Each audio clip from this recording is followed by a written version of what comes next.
in our work with what a theremin sounds like, developing that theremin vocabulary, we've already done attack, sustain, decay, and hopefully you have been experimenting with all of the variations of attack, sustain, and decay combinations. In order to really try to crystallize this for you, rather than this being a lesson, I'd like this to serve as a sort of demonstration that you can use as a point of departure. I want you to watch, but then try this on your own. Try it a few times to see what you can do. In other words, rather than copying what I'm doing, just watch and then try it a number of times on your own. See what you can come up with. For this, we're going to use a very familiar tune to everybody. Again, this is what you would be doing to work on songs and melodies that you're interested in playing. But for purposes of this, we're going to use something that almost everybody knows. And it's Twinkle, Twinkle, Little Star.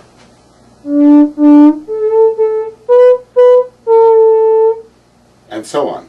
What we're going to do is use as many attack and decay and sustain combinations as we can think of off the top of your head. You do it without really thinking about it. This again is towards that whole idea of playing without trying. You're basically just playing. Playing means playing, but you're also playing the instrument. So listen for yourselves and just see how many things you can hear with attacks and decays, smooth attacks, soft attacks, sharp attacks, sustains, how many decays. I'm going to go through the song a few times, and the main thing to understand is that these, even though they're mechanical still right now, you'll see that they lend a certain sonic quality and character to the melody.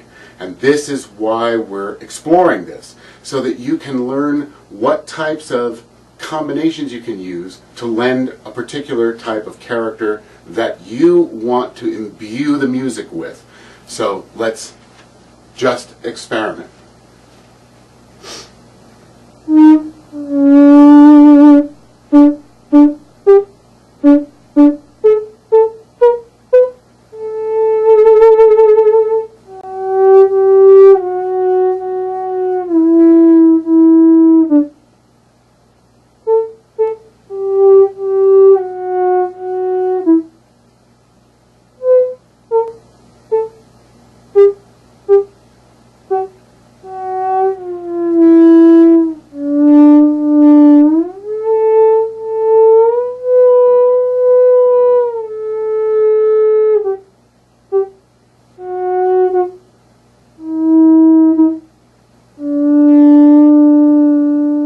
Okay, if, as what I just did, you miss a pitch here and there.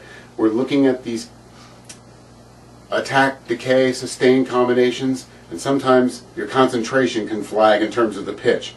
The pitch is important, but not as important right now while we're experimenting as it is to just experiment with the technique. So let's try it one more time, and then it's all up to you. I'll do it one more time. Change keys. This is something I would recommend you do when you're practicing, particularly if it's a repetitive melody. Practice it in different keys. Even if you know you're only going to play it in a certain key, practice it in different ones. It can only improve your ability to discern pitches. So let's do it again, different key, and experiment even more with attacks, sustains, and decays. Just happened to be the same key.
make sure that you play it in the same meter, unlike what I was doing, where it was changing tempo slightly.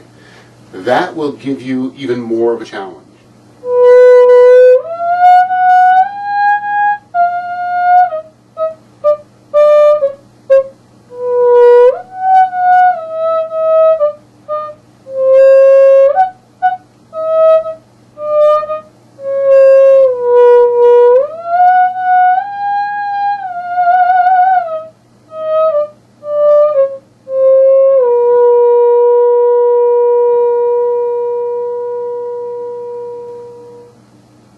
All right.